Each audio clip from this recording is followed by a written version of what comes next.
Good morning, everyone. It's Tom speaking, and welcome to episode 9 of the Big at the Back podcast. I'm joined here today, as usual, by Matthew. Matt, how are you? Don't call me Matthew. It's so weird. I am. Other than that, I'm fine. I'm really good. I just ruined your the day. weather's beautiful. Yeah, you have ruined my day, but the weather's beautiful. I'm allowed out. But yeah, I'm good. How is your COVID-ridden body?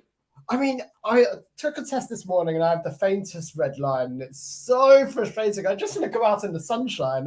I avoided COVID for the whole winter when it was absolutely dog shit outside. And now, as soon as it's sunny again, I'm housebound. So overall, not too bad. Very mild symptoms, so probably shouldn't be whinging too much. But yeah, it's still incredibly frustrating. At least you're not on a ventilator.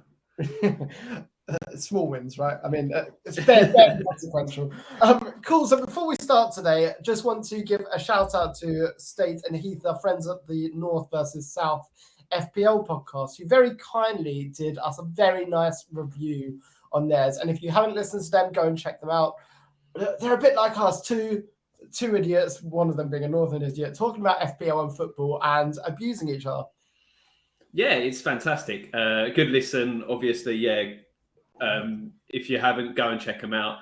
Anyone that slags off Tom being a Southern boy that supports Liverpool is good in my books. So, top lads. About what we're doing this week then, because we're structured and professional and know what we're doing. So this week, our plan is to go over blank game week 30, look at the games individually, look at how we did. We're going to do another podcast in this international break, so that's going to be reviewing 31, but we've got a bit of a special feature at the end where we're going to do our personal teams of the season so far and come up with a big at the back team of the season so far, inspired, I think, by last week's England episode. So if you haven't listened to that, go and check it out. It's one of our better ones for sure. Well, that's not saying much. Yeah, it's a very low bar, but it's definitely one of our better ones. So we're going to be taking some inspiration from that and looking at our personal teams of the season so far. So let's kick off and go into the games, and we'll go in order of when they took place and start with the one that left many FPL managers screaming, including yourself as a Jimenez owner. I shouldn't really laugh, but it was Wolves 2, Leeds 3. Why don't you open on this? Because I think you've probably got a lot more to write in about than I do. No, well, the thing is, I free hitted Jimenez out in the end. He was in my original free hit, but he came out on Friday morning for Ivan Toney. So I very much dodged that bullet. It was the slightly less shit of the two that came in the end. But it was just a mental game of football in general. Obviously, the red card completely changed the game. I don't think it was a red card. Sometimes 50-50 tackles happen in football. There's got to be a collision. It's not necessarily someone's fault. They've both got to go for the ball. But obviously, that's the thing that's done most most FPL managers over, the Jimenez red card, picking up -2. I mean, it is quite funny, having been separated from the situation. But obviously, there was no Wolves defensive assets that picked up, really. But yeah, it was like Ellen Road was rocking. It was just a very entertaining game to watch, but not really one for FPL managers with obviously no Raphinha with COVID, Jimenez getting sent off, and no one's really backing any of the defensive assets. So like Luke Ayling, who got bagged a goal and an assist, I'd like to have seen what his ownership was for the week. Yeah, I think it was probably 0.0000. But Raphinha, there was almost some stuff on FPL Twitter before the game that I was following in an amused fashion because I'm not a Raphinha owner, but it was almost like the hokey cokey. He's playing, he's not playing, he's travelled, he's not travelled, he's ill, he's not ill. And all these fake spammy bot accounts were all giving different accounts. And it was very entertaining to see people pulling their eyes out, or pulling their hair out, pulling their eyes out. That's interesting. Pulling their hair out, the thoughts of him. But he obviously didn't play, and Leeds scored 3 in what was a really unlikely comeback. But Wolves just kind of capitulated, right? Yeah, they did. Like, it's one thing to go down to 10 men, but to fold the way they did was pretty drastic. They obviously, and the other thing to remember as well is Leeds made 4 subs in this game, including their concussion sub, all within about 60 minutes. So they like 3 players went down with injury, plus another one with a head injury, so it was a concussion sub, and it was just mental all round. But once Leeds got going and the crowd really got behind them, they just didn't know what to do with themselves. They were just on a slippery slope going downhill, and they couldn't do anything to save themselves. So yeah, and they almost got back into it at the end. They had a couple of chances, which I think is it Clayson, the sub-keeper for Leeds, made a few good saves. But yeah, I think that for Leeds is a massive win as well, and obviously in the relegation scrap. Huge, yeah. I do like that Rodrigo for Leeds actually played out of his skin in that second half. He really came alive, and I thought he was the shining light in the absence of Raphinha. I'm not saying that he's a good FPL option, but as a footballer, he's been arguably quite disappointing for Leeds, but he really did come into his own, and he is having a bit of a moment right now. So whether Raphinha coming back next week will disrupt that, not sure, but I think he was really, really good for them in this match. Yeah, and I think it's good for me to see Jack Harrison scoring again, because it sort of washes away the painful memories of his hat-trick against West Ham. Yeah, it means they're not the only goals he scored this year. So he could, at least he's doing it against other teams as well. Anything to say on Wolves? I mean, Podence got an assist. Johnny got a goal. I don't know anyone that owns Trincao, but they were frustrating. So I have Ait Nouri in my team who had a strong 1-pointer. But defensively, that's all I had with Leeds. I know quite a few people were doubled up on them, particularly people on a free hit. Some were trebled up on them defensively. Yeah, I just had Cody. So again, like you with Ait Nouri, 1 point there. And I had 0 Leeds assets for this game week. I toyed with having Raphinha in, but obviously that was redundant in the end anyway. Yeah, it says a lot about Leeds this season that even in a game week where only 8 teams play, on a free hit, you wouldn't have anyone. Yeah, it's quite damning, really, isn't it? And the other thing to point out as well is Bamford started and going off injured again. Like, that guy just can't catch a break at the moment. He's just getting injured every week. I think last week as well, he went off with a minor niggle at half time. So I'm not sure what's wrong with him. Is he just not fit to play yet? Or is he being cleared by medical? Or what? I don't understand how that's working. I think this was a slightly different one as well. He overstretched for a through ball, and it looked like either his hamstring or the back of his knee, something went on there. So, I mean, I just hope that he can get fit against. He might just have to write this season off, to be honest with you, and come back again next year. As long as Leeds can stay in the division without him, that's all that matters. Just come back next season and fully fit, because that will give him about 5 months. Yeah, I think Leeds probably will stay in the division. I think Burnley and Everton are both worse teams than Leeds at the moment in terms of how they're playing and how they're set up. And if you look at the fixtures, Burnley have got, quite good fixtures, but Everton have shocking fixtures. And I think Leeds have a really, really good chance of staying up this year. And I think despite their mid-season collapse, they seem to be starting to do the business. Yeah, I think they'll stay up. I think Jesse Marsh is starting to put his influence in the team a little bit more as well. Obviously, it will take a while for him to fully get the Bielsa out of them, but I think they'll be safe. Like you say, I think there's just 3 worst teams in the league. Yeah, I agree. I think there's probably 4 or 5 worst teams in the league, to be honest. True, yeah. It seems to be the bottom 6 or so are in their own league of awful, and the top 2 are in just vying for the top. Then Chelsea, the top of the table is a bit more boring, but the bottom of the table is really interesting because you've got quite a few teams that are just so bad. And, I mean, you could easily see a world where, like say Burnley, for example, if they were to somehow put a run of fixtures together and get out of it, I just still think, like you say, with Leeds, there's probably a Brentford who are just above them in the league that are probably worse and more likely to slip into that battle than Leeds are. I just think they've got enough about them. Yeah. And obviously, we'll wait and see when it comes to Everton as well. Despite the FA Cup. Obviously. We'll wait and see. Watch this space. Obviously. So, next game to talk about is Arsenal 1, Aston Villa 0.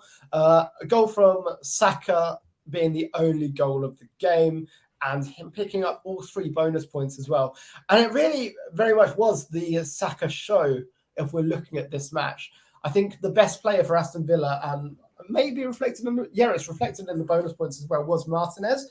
He kept them in the game, and I think Arsenal did deserve the win and a really good response from their 2-0 loss to Liverpool. I know you watched the game as well, so did you have any overriding thoughts before we jump into it in a bit more detail? It was a bit of a battle, to be honest with you. I think there were like 6 or 7 yellow cards in the game. Yeah. So it was a bit scrappy at times. And obviously, this is like an Arsenal side that are starting to put some impressive results together and have been over the last couple of months. Obviously, the Liverpool result aside, but you can sort of forgive that one.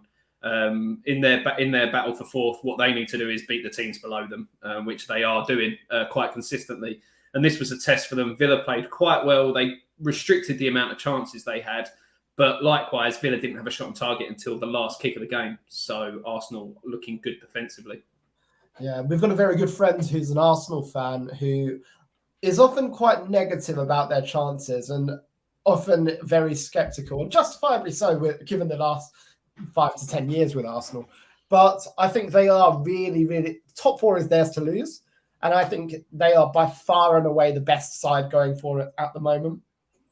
Yeah, definitely. They have been the most consistent over the last couple of months. I think West Ham are out of it now after the weekend's result. We'll come on to that shortly. Spurs are just too inconsistent at the moment. Yeah, they will put together one... Before this weekend, they hadn't won 2 consecutive games in any competition since December. So I just don't think they're in a position to really be challenging for it at the moment. So Arsenal are definitely the ones to beat in that race for fourth. Yeah, I would say that it's very much theirs to lose, and I'll be very surprised if they throw it away. From an FPL standpoint, I know a lot of people in the free hits had tripled up on Arsenal assets. So obviously the clean sheet is great, but looking at the bonus points as well, 3 for Saka, obviously, I think he was the highest owned player this game week, but also 2 for Gabriel and 1 for White. So I think they did come out of a scrappy game playing very well. Disappointed Lacazette was relatively quiet in this game. He was one I really thought could do well, especially after his penalty in the last game week. Yeah, obviously the defensive assets are the ones for Arsenal coming out of this game week. A lot of people stung by the fact that Ramsdale didn't play because he's picked up a hip injury. Whether he'll be back in time for the next game week, he's pulled out of the England squad. So whether he'll be back for the next game week is a different matter. We'll have to see what happens there.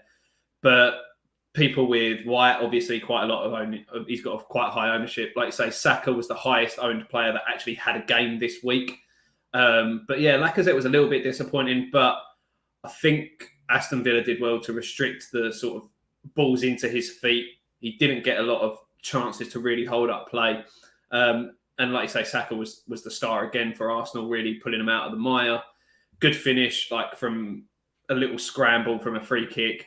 The keeper was unsighted, but he took it well. And I don't think many people, again, owned many Villa assets. So I had Coutinho, but he was on my bench. I had Cash in the end, but he was on my bench. So it just didn't bother me. Yeah, I had Coutinho as one of my playing players. And I thought, actually, for a guy that was quite starved of service, he played well. And whenever he had the ball, he looked like the one that was going to make stuff happen. McGinn as well, I thought had a good game. But yeah, I think Arsenal did come out of it looking like the stronger sides and did really restrict Aston Villa, who... Interestingly, their run, I think we've touched on it before, but Villa's run moving forward doesn't really get any better. So I'll be interested to see how Gerrard adapts and how Gerrard really does play against these big teams, because clearly what he's done against Arsenal, only having 1 shot on target right at the end, hasn't worked out the way he would want. Yeah, the fixtures for Villa at the moment are looking poor. The ones that really will kick on for them are 35 onwards, which, I mean, obviously not all fixtures have been released yet for all clubs. There's still these doubles that we're waiting to get filled in.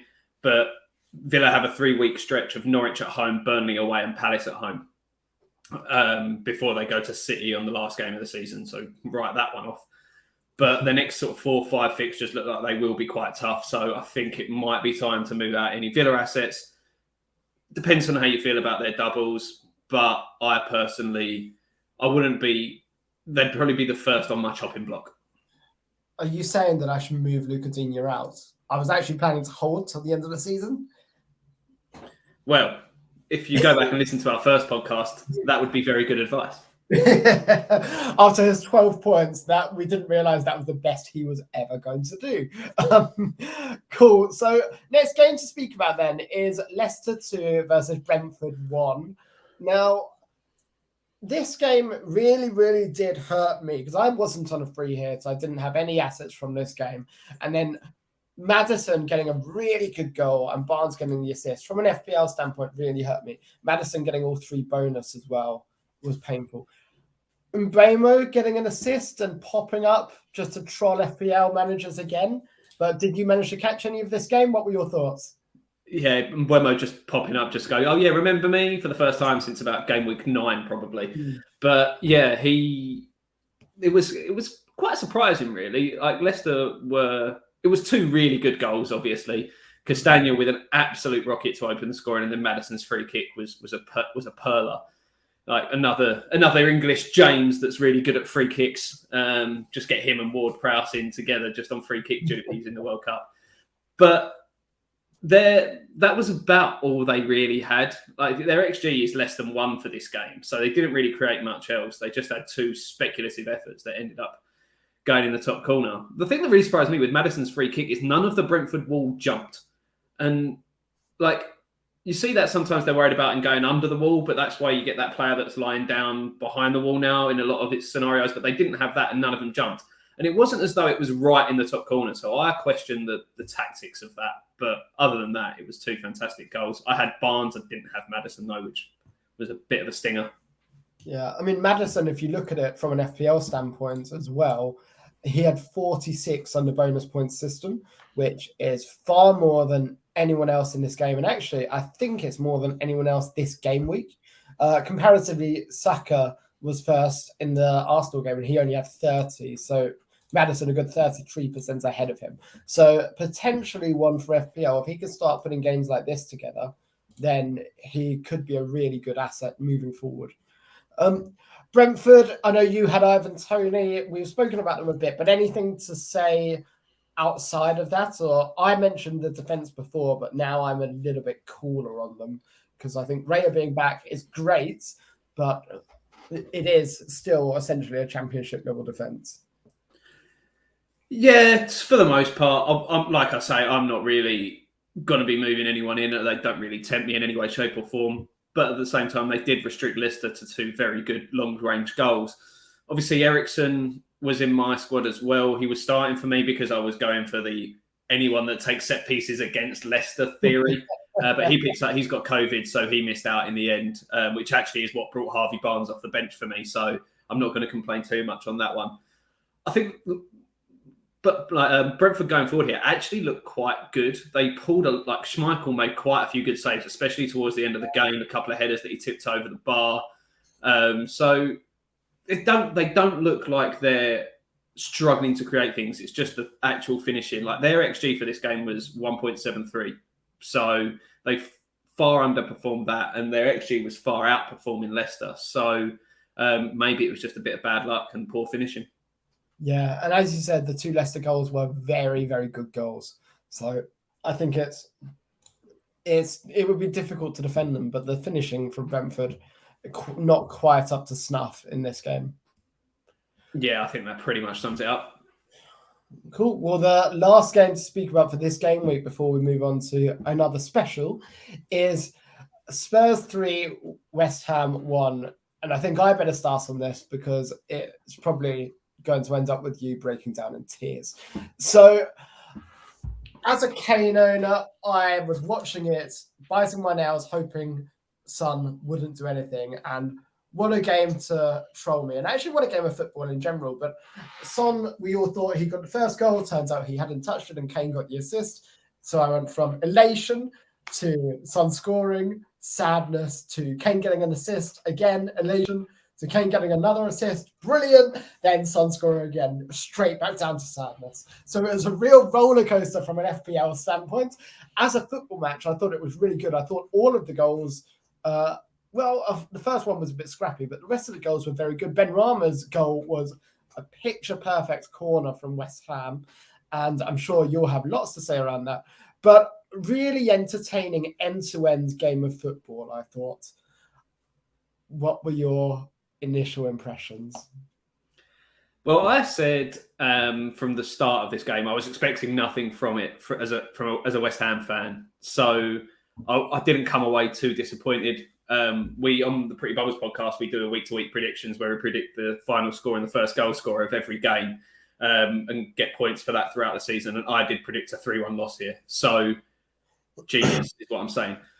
But it looked like it could have been a lot worse after the first 25 minutes or so. They were tearing us apart. Fabianski with a couple of good saves to really keep the score down at that point. But it was the Kane and Son show, really, wasn't it? I owned both on my free hit, as well as Kulusevski, who did nothing.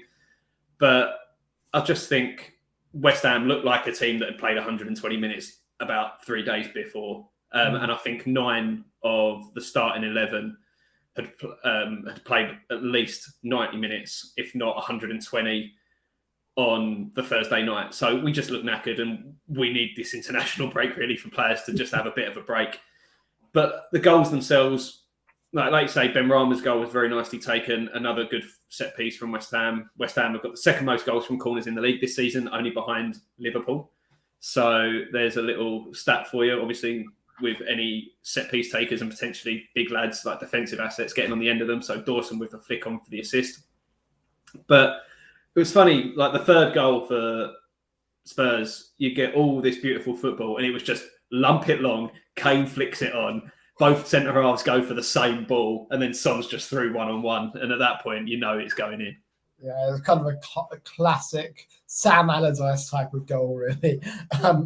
I think it does say a lot about West Ham and the season they're having, though. A good friend of ours whose wedding we're going to this weekend is a Spurs fan, and he was saying that he is fully expecting Spurs to lose, given the form they were in and given how good West Ham have been this season. And I think if you were looking even last year or 2 years ago, 3 years ago, you would never have said that in the past. Admittedly, Spurs is typically the one game West Ham show up against, but they would never be favourites. And I think coming into this game, if you hadn't played the 120 minutes midweek, I think you probably would have got something out of it. Potentially. I think I'm not one to be critical of David Moyes. Obviously, the things he's done in the just over 2 years he's been back at the club in his second stint has been remarkable. From where we were to now being Europa League quarter-finalists is phenomenal. No one expected that. But I think he made a mistake in the way he lined up in this game. He switched from a back 4 to a back 5 to match up against Spurs. And I just think that cost us, really. Arthur Masuaku is an absolutely terrible football player. And I can say that knowing full well that he will not go on a Kai Havertz run of form from here. So he is an awful footballer. And although he got the winner against Chelsea earlier in the season, that was a cross. So he has no redeeming footballing qualities. So anytime he comes into our starting 11, I am just filled with dread and the expectation of coming away with 0 points. See, I'll always remember with Masuaku, it was the game against Liverpool, and I think, was it Dirk Kuyt that was playing? And he raised his hands to stop a cross coming in about 6 or 7 times in a row, and the ref just kept refusing to give it, despite his hands basically being above his head. He can't defend. He's never been able to defend. He's been at West Ham for, well, Dirk Kuyt was playing in that game, so God knows how long. But he's been at West Ham for so long, and he just doesn't know how to play football. I'm at a loss for words for him.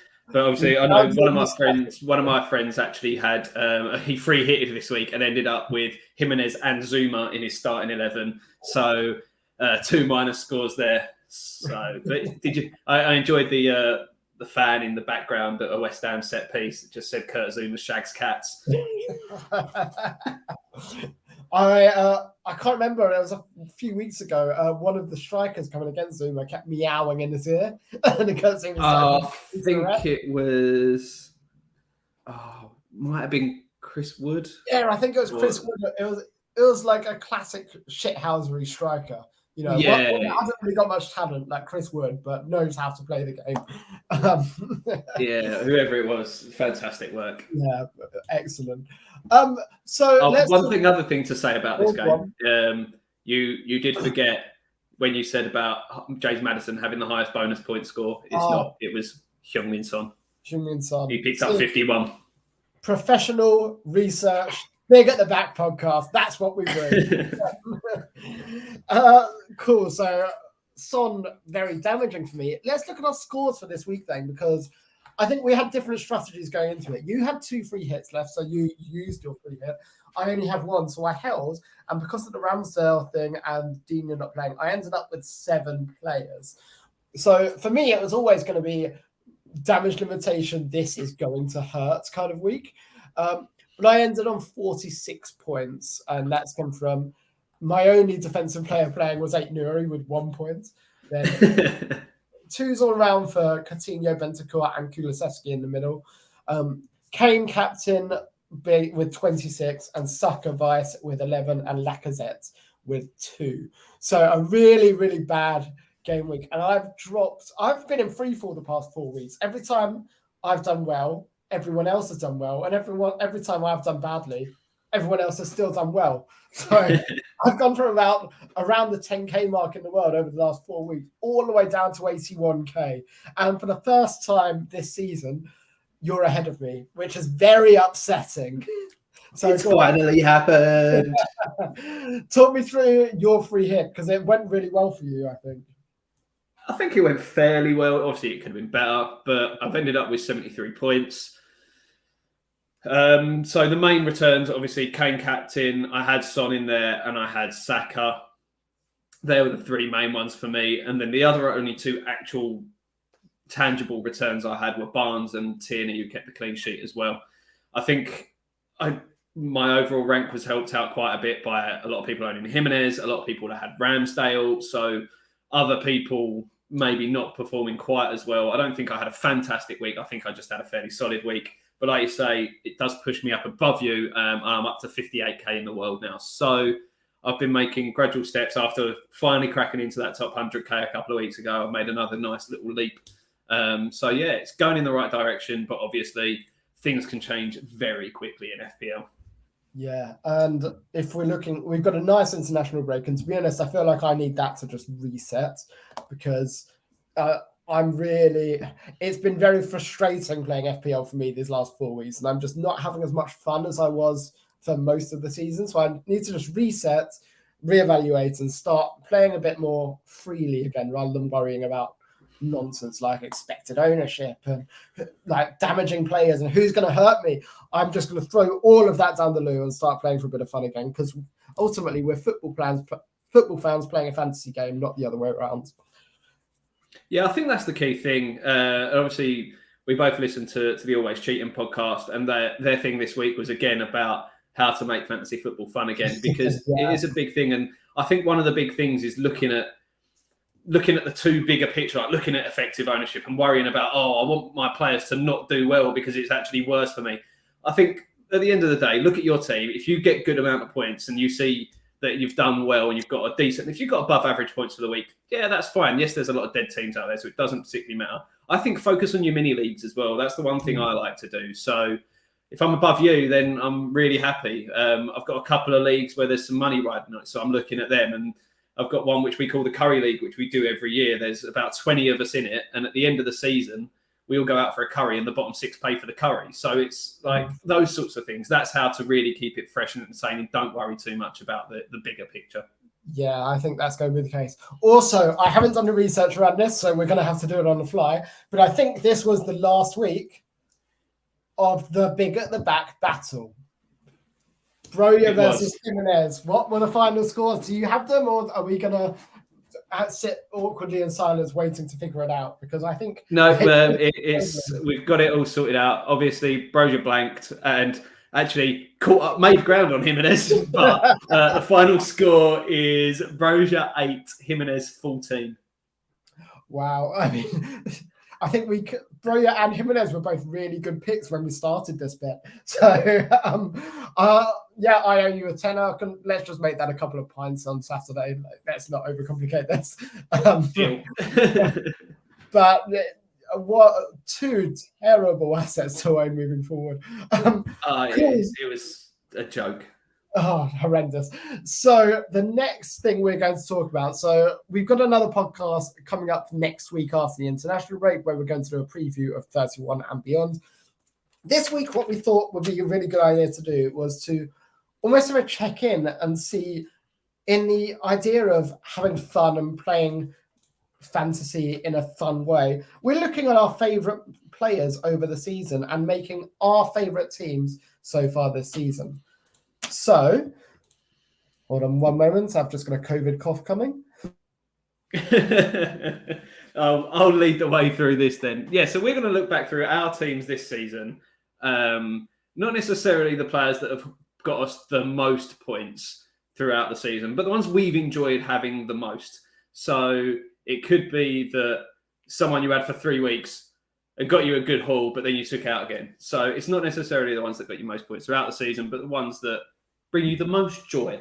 Yeah, the ones that have been most fun to own. I've just texted my wife asking her to bring me up a water, so I'm looking forward to us finishing and then her seeing the text. Cool. So in goal, who has brought you the most joy this season? Who has been your favourite FPL player to own in goal?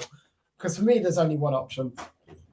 There's actually been 2 options for me, and they sort of split the season in half because I haven't actually owned that many goalkeepers this season. It's basically been 2 of them. And in the first half of the season, it was mostly Sanchez, and now it's moved on to Ramsdale, especially as Arsenal have obviously got a little bit better defensively. And that's why, for me, it is Ramsdale taking the number 1 jersey. Yeah, same. I think Ramsdale, since I brought him in on wildcard in game week 7, you in game week 5, I think. But he's been tremendous. And it was when I brought him in, he started just going, okay, 8 points, 9 points, 10 points, and a real breath of fresh air. Not quite where Martinez last season was, but as close this season as we've come. So I think Ramsdale is the clear lead there. Defensively, now I've looked at this from an FPL standpoint only. So I've not looked at it from a football standpoint. So I've not gone right back, left back, 2 centre backs. I've just gone, yeah, this is FPL only. So I have gone for 4 defenders. I know we're big at the back, but I think if you look at who's been most fun to own for me personally, I've gone 4 defenders. And I've gone Trent, because I've had him all year. Cancelo, who's been great. Chilwell, who I think we both really enjoyed owning for the time we did own him. And I've got Ben White as well, because I owned him when no one else did at the beginning of the season. And after the first really bad couple of performances, I think he's done really, really well. And Omission is someone I think you're going to have in, but someone that's caused me a lot of pain, which is Reece James. Yeah, I have got my boy in. So I couldn't, after that captaincy haul against Norwich, I couldn't not have him in. I've actually gone 5 at the back, obviously, big at the back. But similarly to you, I've got Trent and I've got Cancelo. They were 2 of the guys. Reece James is in there as well. I'm also now, just purely for the last few weeks, I've got Robertson in there as well because he's really kicked me on into that second gear. And I think I wouldn't have done as well and got as high as I have done in the last sort of 4 or 5 weeks if I didn't have Robertson. But then I've got one more rounding out my back 5. An early season wonder, Lord Livramento. How could I not have him in after those sort of early weeks in the season? See, he was one I didn't own. Same with Tsimikas, actually, who I think would get a shout out for most things. I never owned either of them. So I just missed out on that joyous ride. You missed out on all the fun, didn't you? You this is why you need to make fantasy fun again. You missed out when it was peak fun. Yeah, I mean, I had quite a bit of fun with likes of Chilwell and White, but yeah, I missed out on the Tsimikas and Livramento fun times. I feel like I've missed out a lot of the trolleys this season, a lot of the fun trolleys. Across the middle then, who have you gone for? So I've got a midfield 3. Obviously, I think Mo Salah's got to be in there for pretty much everyone, regardless of whether he's got you the most points, which obviously if he's been in your team, he has. And if he hasn't been in your team, why hasn't he been in your team? Then my second midfielder is Jared Bowen. Brought me a lot of joy as a West Ham fan, but also as an FPL asset as well. We did our England FPL 11 last week and he was in that. So it just goes to show how well he's done this season.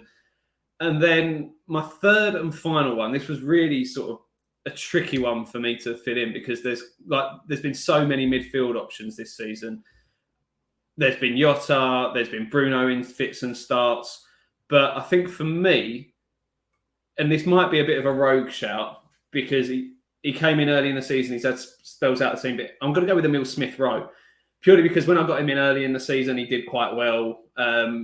He had that sort of injury spell, and he's starting to come back into the team now, but I've really enjoyed when I have owned him, so he just scrapes that third midfield spot for me. Yeah, I like that a lot. So I've gone quite similarly to you, except I've got 4 across the middle. Again, I only had 4 at the back. So Salah, I think I've owned him all season. I've captained him pretty much every week. As a Liverpool fan, it would have been rude not to. And the only time I didn't was when I captained Josh King. Look how that turned out. Brilliant. So, Mo Salah for me is in there. Bowen as well. I brought him in on my wild cards and he got 13, then a captain 42. So I think he was a really fun player to own when no one else owns him. Yeah. Emil Smith-Rowe, again, I've got him in there because for me personally, I got in on Smith-Rowe at the right time and I got out at the right time. So it was a really, really fun player to own. He would just get returns every single week when I owned him. And then when he left the team was when he started doing poorly for everyone else who'd just bought him in. So that's why I've owned him. For me, he's been very fun. Similarly, with this last player, I owned him when he was picking up returns every single week. And then I got him out and he started being rubbish. And his ownership has been so high when he's been doing rubbish as well, which is Raphinha. Because when I was owning him, he was picking up 8, 9, 6, 9 every single week. And then as soon as I got him out, he started doing Raphinha things. So the ultimate XG underachieving player. So I've been really happy owning Raphinha, and for a 6.5 million player, you would expect him to get a return every single week. So I think he's an FPL dream from my perspective. Yeah, that makes sense. He was another one I sort of looked at, but I think I've often been on the wrong side of those sort of coin tosses that you've been on the right side of with Raphinha. So he's been very frustrating to me at times as well. So that's why he didn't quite make my cut. Yeah, it's kind of like the opposite of Reece James, except Reece James, the swings have been a lot bigger for you, I think. It could have been like my brother when he got in on the Reece James bandwagon, before it even existed. So I'm very jealous of him. Yeah, definitely. Well, I've gone 2 up top and you've only gone 1, but I don't think the 2 up top I've got are necessarily the same as yours. I'm just going to question your maths there because I have got 2 up top. You have got 2 up top. You only have 3 in midfield. Professional, brilliance, research, big at the back. Should be our new slogan, the Sublime Big at the Back podcast. Go on then. Who are your 2 up top? I think the one that obviously, again, for me is Mikel Antonio as a West Ham fan. He dragged his heels, but this is the issue we've had with strikers in general this season. But Antonio, for that first sort of 7 or 8 weeks of the season, was a massive, almost a differential at times. His effective ownership grew and grew throughout those times, but especially at the start of the season, he was a real difference maker. The second one has been far more difficult to fill. There's been several options that have looked good for a couple of weeks, then looked terrible. Part of me's tempted to put Jimenez in there just because he beat Broder in the bet, but I don't feel like I can do that. Emmanuel Denny is another one, but I feel like I missed the boat on him too much to really include him in this. So as almost as boring as this sounds, I've gone with Cristiano Ronaldo because as disappointing as he has been at times, every time I think there's only been twice I've had him in my team and he hasn't returned in some way, shape or form. So it's quite boring, but it's the front 2 that everyone talks about, Cristiano Ronaldo and Mikel Antonio. What about you? I'm glad you've gone that way because I've gone a completely different way. So it's nice to see some variety. So both of the players you've got, to give you some idea, Antonio I had for the good times as well, but I also held him so long. And every week it was just 1 point, 1 point, 1 point. And that's why he's not in for me, because those first 5 or 6 weeks, he was brilliant for me, but he was also brilliant for everyone else as well. Whereas I held on to him for so long and got absolutely nothing out of him. He left a sour taste in my mouth. Ronaldo as well. Similarly, I just held on to him for too long, and though he was getting returns, it was sporadic and it just felt annoying. So I did jump on the boat for Emmanuel Denis, and it's one of the good bandwagons I got on this season because I got him after game week 1, essentially, because I just needed to move a striker out. I can't remember who it was, but he has been sensational. He was sensational just at the start of the season, and he was a name none of us even knew at the beginning of the season. So the fact that he's done so well was brilliant. And the other one I've gone is someone I've only owned recently, and that's why I've gone there, is Harry Kane, just because I brought him in and he started to do well as I brought him in. So he's been the only reason I've even kept up with you, or I'm even within touching distance of you at the moment. So Harry Kane finishes off my 11. I'm just going to say you're a fraud. Where's Iheanacho? Where's Iheanacho? Wait and see. It's coming. It's coming. Iheanacho, last 8 game weeks, is going to kick off. I did see him miss a big one-on-one against Brentford at the weekend as well. He got put through. He took a really good first touch to kick it on past the last man, and he went for the little chip over right up, but put it wide. So it's very upsetting. I was certain he'd score at least 10 past Brentford, and that's why he's lost. If he'd have scored 10 past Brentford, he'd be in that team. Cool. Well, that's our teams of the season so far. What we're going to do in the next podcast is review game week 31, answer any questions you guys have in the build-up to 31. So tweet us your questions, ping us a DM. We don't mind. We'll do our best to answer them. And you can find us on Twitter at Big at the Back. You certainly can. And individually, Tom is at TomMadam92. I am at Higgins92. As Tom says, get involved in the conversation. We'd love to get involved with more people. Keep the conversation going on Twitter. A little bit of breaking news that has happened while we've been on this podcast. Man United have held talks with Erik ten Hag of Ajax about becoming head coach next season, which could be an interesting one. Interesting. I was certain they were going to go with Poch. I think that's... So was I, but maybe they've actually realised that's not a very good idea. But even Ten Hag, he's done really well at Ajax, but it's a very different beast doing Man United. And I don't really know much about him. Have you followed him at all?